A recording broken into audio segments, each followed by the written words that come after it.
Welcome to a special edition of the Tiger Men's Basketball Report. I'm your host, Spiro Marikas, along with the head coach of the Tigers, Pat Scarry. And coach, season is just a couple of weeks away now, and you guys have been going at it for a few weeks. How have things progressed now in the preseason? Yeah, good. It's a fun group to coach. We've got a lot more, I think, versatility and explosiveness to us.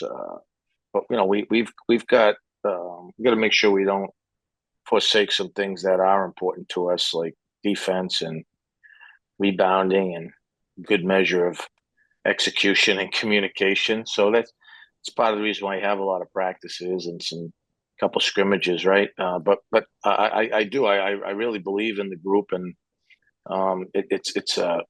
it's an awesome group of guys to be around, Spiro. Now, you do have some new guys coming in, but for the most part, this is a group that was together last year. How does that affect how you take preseason practicing, as opposed to if you had nine new guys coming in? Yeah, I mean, I hope we're further ahead, right, than we normally would have been. I believe we are. And we've made some changes, especially on the offensive end of the floor. But I feel like it's probably trickier for some of the new guys because a lot of the older guys already know terminology and some things that we do on a daily basis. So that gives them a little bit of an advantage, at least short term. All right, you've got your core coming back. You've got Christian May. You've got Tyler Tejada, along with Radir Hicks, and I'm going to leave people out, but you've got a whole bunch. Tark coming back. Everybody coming back. What about the newcomers, and what do you expect from them? Yeah, Caleb and Bayer, since practice has started, has made a big leap. He's gifted, and he's a really good teammate, and he's going to make an impact for us. And then Abdu Sam is going to get a shot to play right away. He's been reliable, is that he's been an everyday guy and ready to go. Both those guys are, while they're only 6'8", 6'9", Abdu has a 6'11" and a half wingspan, and Caleb's is just a shade under 7'2". He's really long. And then the other new guy, Chike Nadefo, I love him. This kid's going to be a really good Towson player, especially if he can have a little bit of patience as he's making a transition to a full-time perimeter player. He's going to be really good. You go back to last year, and Dylan Williamson kind of got thrown in to play point guard because Radir got banged up. How much is that going to help him this season? It should help him a lot. He's battle tested. Both those guys are battle tested. Uh, yeah, Dylan's explosive, right? He's dynamic with the ball. Um, he wants to take that next step. He's a competitive guy. He's got a lot of talent. And then you got Lowry, who really came on as the season went on. He did. Makai's done a good job. Since he's got to school, I think it's like 26 or 27 pounds he's put on, and he's getting there. He's got to be consistent because he can make a major impact. I'm going to tell you, normally wouldn't do so. Maybe the guy that's made as big a jump is Tamiwa Suleiman. Yeah, he, Okay. he he has made a really really good jump, especially in his ability to shoot the basketball. So that's been exciting. He's put the work in. And then Messiah Jones is probably going to go back to his natural position this year. Yeah, I mean he is. He is. He's good. He's good around the basket. He's an ox. He's physical. He's heady. I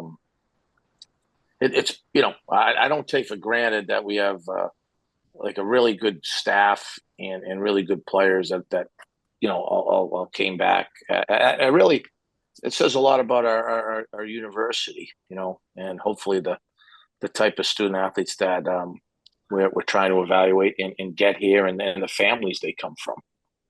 And the season just a couple of weeks away. You open up against St. Mary's. Um, you just decided to start with a cupcake, huh?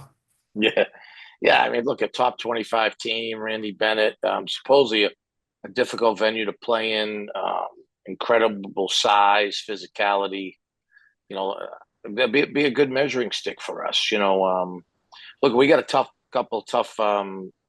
scrimmage in Rutgers. Steve Peichel does an unbelievable job, and then we're doing a charity exhibition game against St. John's. So hopefully that uh, exposes some things that we'll need, because you look at those three of those first four games: St. Mary's, South Carolina, and James Madison. Those are all NCAA tournament teams. Right. Hopefully we'll know what it looks and feels like before we actually find out what it looks and feels like. And hey, just on a side note, Charles Thompson with a great debut over in England. No shocker. I mean, he set the tone for these guys. He's the best. He is. We're fortunate to have had Charlie for as long as we did. All right, now in a couple of weeks, the Hall of Fame banquet will take place, and it's going to be a busy night for you because not only do you have a player going in, but you have a team going in. I'm really excited, man.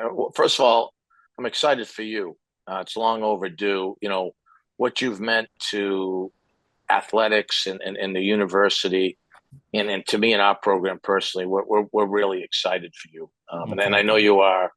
And then I'm excited, yeah, for that group. I mean, like, you know, uh, that team, as you know, to go from 1 win to 18 wins was incredible. But let's not forget they were banned from playing in both the conference tournament and the postseason, and arguably could have been as good a team as we've ever had. It just says so much about those guys that they didn't transfer. They all could have transferred, and they decided to stay. I felt like in this day and age of social media, that group really would have been praised and commended for sticking, for staying here and Right. sticking out when it wasn't their fault. So I tell our guys a lot, as we drink the water, be mindful of who dug the well, and that group that dug the well. And then obviously Jarrell's going in, who I believe is the most impactful player in program history. I mean, we've never had a player of the year. He was, I think, unanimous twice, and we had never had a winning record in CAA play until he got here. Um, a lot of guys coming back: Benjamin, Damas, Burwell, Bilal Dixon, McGlynn, Flash, TJ Parker, Brian Blackstone, a couple of managers like Brendan Riley, and then great staff supposed to be coming back: Kevin Clark, Mike Sweats, Luke Murray, Bruce Shingler, Adam Fletcher. I mean, like that. So I'm pretty pumped up for the Knights Bureau. So many of those guys have gone on to just do really successful things, and those are the guys, the players, and having just an elite staff that really helped elevate us. Yeah, and you talk about Jarrell winning the CAA Player of the Year 2 years in a row, and that may have been when the CAA was at its zenith.